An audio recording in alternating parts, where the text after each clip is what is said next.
আজকে ছিল বিজয়া সম্মিলনীর তৃতীয় পর্ব। আর এই তৃতীয় পর্বে আমাদের বাড়িতে আসবে একজন বিশেষ অতিথি, আর সেই বিশেষ অতিথির জন্য আজকে আমার এই বিশেষ আয়োজন।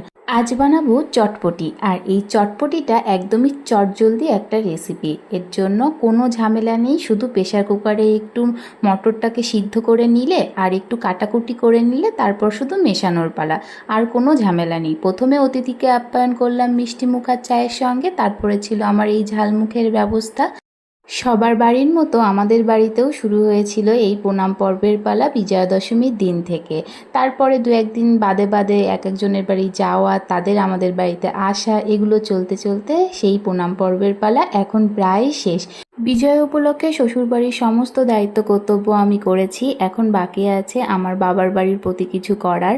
আমার মা বাবাকে সামনাসামনি গিয়ে প্রণাম করতে পারলে এবার বিজয়ের প্রণাম পর্ব আমার এবারের মতো শেষ।